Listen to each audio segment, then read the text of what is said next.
Hello everyone, एक बार फिर से स्वागत है आपका हमारे यूट्यूब चैनल पर। देखो अपन पढ़ रहे थे संयुक्त फलन। काफ़ी टाइम हो गया, कुछ वीडियो मैंने नहीं डाले हैं, तो अभी से आप रेगुलर आपको वीडियो मिल जाएंगे। देखो संयुक्त फलन में हमने क्या पढ़ लिया था, फलन के बारे में पढ़ लिया था और संयुक्त फलन के बारे में पढ़ लिया था। आज देखो इसी दौर में अपन आगे चलते हैं प्रतिलोम फलन। प्रतिलोम फलन क्या होते हैं वो देखते हैं। प्रतिलोम फलन, देखो प्रतिलोम फलन क्या होते हैं।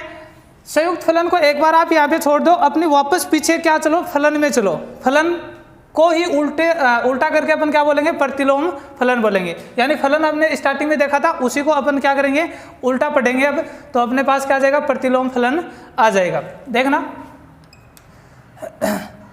माना समुच्चय ए से बी में कोई फलन f विद्यमान है, तब समुच्चय B से A में विद्यमान फलन प्रतिलोम फलन होगा। ठीक है, यानी जो उल्टापन लेते हैं ना, वही क्या होगा, प्रतिलोम फलन होगा। और इसको किससे लिखेंगे, अब देखो फलन था उसको तो हमने f से लिखा, तो प्रतिलोम अगर अपन कर रहे हैं, प्रतिलोम का मतलब उल्टा कर रहे हैं, तो उल्टा वैसे तो अपन इसको लिख नहीं सकते, तो क्या करेंगे, प्रतिलोम फलन को किससे लिखेंगे, f इनवर्स से। f इनवर्स का मतलब क्या हो गया, ये उल्टा दर्शा रहा है, किसे, b से a में हमें बता रहा है। देखेंगे अपन एग्जाम्पल करके देखेंगे कि कैसे होता है। ठीक है, अब देखो यहाँ पे देखो हमने फलन में क्या पढ़ा था कि फलन में जब समुच्चय a से b में कोई फलन विद्यमान होता है, तो a का प्रत्येक अवयव क्या करता है, किसी न किसी समुच्चय b के अवयव से क्या करता है, प्रतिबिंब दर्शाता है या संबंध दर्शाता है। ठीक है, लेकिन यहाँ पे प्रतिलोम जो फलन है उसमें ये चीज आवश्यक नहीं है, जरूरी नहीं है कि b का प्रत्येक अवयव a से क्या करे, जो प्रतिबिंब हो वो दर्शाए। कुछ ऐसे अवयव भी हो सकते हैं जिनका प्रतिबिंब पॉसिबल नहीं हो। कैसे नहीं होगा वो भी अपन देखेंगे। दूसरी बात देखो, सब उल्टे हो जाएंगे इसमें नियम। दूसरी बात देखो क्या था अपने पास कि समुच्चय a के जो अवयव हैं वो, उनमें एक अवयव एक से अधिक अवयव से क्या नहीं दिखा सकता, संबंध नहीं दिखा सकता। ये था ना अपने पास कि अगर मैं समुच्चय A का कोई अवयव लेता हूँ, ठीक है, तो समुच्चय B में एक से अधिक अवयव से क्या नहीं दिखा सकता, अपना प्रतिबिंब नहीं दिखा सकता। बट यहाँ पे इस बिल्कुल क्या है, उल्टा है। यहाँ पे एक से अधिक अवयव और किसी एक ही अवयव से क्या कर सकते हैं, संबंध दर्शा सकते हैं। ये चीज़ इसमें पॉसिबल है, किसमें, प्रतिलोम फलन में। ठीक है ना, तो देखेंगे कैसे है और क्या क्या चीज़ें इसमें हैं। देखना, देखो मैं फलन के पास आपको, देखो फलन से समझाता हूँ आपको। जैसे अपने फलन पढ़ा था, ये सेट A था अपने पास, ठीक है, और ये सेट था B। A से B में कोई क्या है, फलन f है। और यहाँ पे अपन बात करें element A B C D E और E तक। ठीक है, यहाँ पे 1 2 3 4 5, ये मैंने क्या ले लिए, इनमें अवयव ले लिए। अब मान लो एक जो A है, A इसका संबंध 1 से है। अब देखो A का 2 से हो सकता है क्या, पॉसिबल नहीं है ना फलन में। ठीक है, क्योंकि फलन में सिर्फ एक अवयव एक से ही संबंध दर्शा सकता है। हाँ, 2 अवयव एक के अवयव से क्या कर सकते हैं, अपना खुद का प्रतिबिंब दिखा सकते हैं। जैसे अगर मैं बोलूं कि B है तो B 1 से दिखा सकता है, ये चीज़ इसमें पॉसिबल है। C मान लो कि 2 से दिखाता है, ठीक है, D है वो 3 से दिखाता है और E है वो 4 से दिखाता है। ठीक है, ये तो था अपना फलन, जब A से B में क्या था, कोई फलन था तब। अब प्रतिलोम फलन की बात करें अपन, प्रतिलोम फलन कैसे होगा, B से A में होगा, B से A में, जिसको किससे लिखेंगे, F इनवर्स से लिखेंगे। किससे लिखेंगे, F इनवर्स से लिखेंगे। यानी ये तो क्या था अपने पास, f x बराबर क्या मानते थे अपन, y मान सकते हैं ना, क्योंकि किसी भी फलन को अपन y के बराबर मान सकते हैं। तो f(x) बराबर क्या था, y के लिए था, इसके एलिमेंट x, इसके एलिमेंट y, ठीक है। अब यहाँ से f इनवर्स की बात करें तो x बराबर क्या हो जाएगा, ये f इधर जाए तो f इनवर्स y हो जाएगा, f इनवर्स y। अब y की वैल्यू रखूंगा और किसके मान आने चाहिए, x के मान आने चाहिए, ठीक है। अब बात करते हैं यहाँ पे अपना फलन हो गया। अब यहाँ पे देखो a है, ये 1 से दिखा रहा है और b 1 से संबंध दिखा रहा है, यानी अब जब मैं b की वैल्यू रखूंगा 1, b की वैल्यू क्या रखूंगा, 1 रखूंगा, तो देखना b की वैल्यू 1 रखूंगा तो मेरे पास आंसर कितने आएंगे, कितने आएंगे, 2 आएंगे ना, a और b आएंगे, ठीक है। यानी देखो एक अवयव का 2 अवयवों से क्या हो गया, प्रतिबिंब हो गया ना, एक अवयव का 2 अवयवों के साथ क्या हो गया, प्रतिबिंब या संबंध हो गया। इसका मतलब प्रतिलोम फलन में क्या चीज है, ये जो चीज है कि एक अवयव का 2 से क्या हो सकता है, संबंध हो सकता है, पॉसिबल है ना, ठीक है। फिर देखना फलन क्या कहता है कि समुच्चय ए का कोई भी अवयव क्या नहीं रहना चाहिए, खाली नहीं रहना चाहिए, क्योंकि इसका अगर अवयव खाली रह गया तो वो फलन ही विद्यमान नहीं होगा, ये बात फलन कहता है। लेकिन प्रतिलोम फलन क्या कहता है कि अगर इसके पास कोई अवयव है, जैसे ये 5 अवयव है, तो मैं इसकी वैल्यू अगर इसमें रखूंगा y की जगह, तो क्या मेरे पास कोई x की वैल्यू आएगी, क्या नहीं आएगी, क्यों, क्योंकि यहाँ से ये जो 5 है इसका कोई पूर्व प्रतिबिंब विद्यमान ही नहीं है। अगर इसका पूर्व प्रतिबिंब ही विद्यमान नहीं है तो इसकी अगर अपन वैल्यू रखेंगे, ठीक है, तो इसका कोई आंसर निकल के आएगा क्या, या कोई इसका कोई जो प्रतिबिंब है वो a में विद्यमान होगा कि नहीं होगा ना। तो यानी ये चीज भी क्या हो गई, उल्टी हो गई कि प्रतिलोम फलन में ये आवश्यक नहीं है कि प्रत्येक अवयव का प्रतिबिंब विद्यमान हो, ये आवश्यक नहीं है। दूसरी बात, प्रतिलोम फलन में ये चीज भी आवश्यक नहीं है कि एक अवयव का एक ही प्रतिबिंब हो, एक से अधिक भी प्रतिबिंब हो सकते हैं। जैसे देखो अगर अपन एग्जाम्पल की बात करें, कोई एग्जाम्पल लेके देखते हैं, जैसे सेट ए है, ए सेट है -1 1 2 -2, ठीक है, और 3, ठीक है, और बी अपने पास कोई सेट है जिसमें 1 4 6 8, ये अपने पास क्या है, एलिमेंट है, ए और बी 2 सेट है।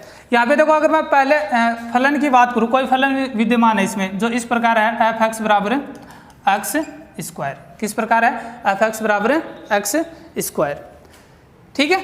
अब यहाँ से देखना अगर मैं यहाँ पे वैल्यू रखूंगा, देखते हैं, देखो यहाँ पे देखो मैं रख देता हूँ एलिमेंट ताकि आप समझ सको अच्छे से। ये चीज़ें आनी जरूरी हैं, इनके बिना क्वेश्चन नहीं कर सकते आप, ठीक है।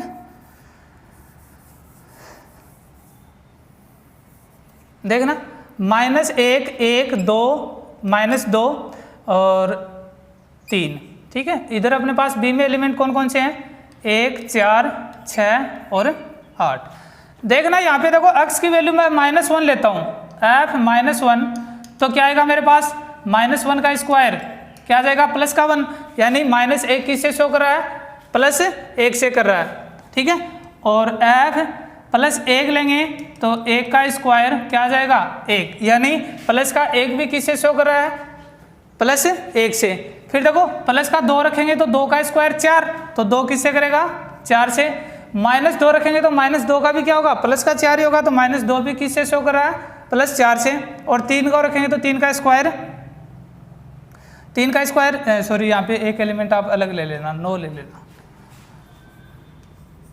ठीक है।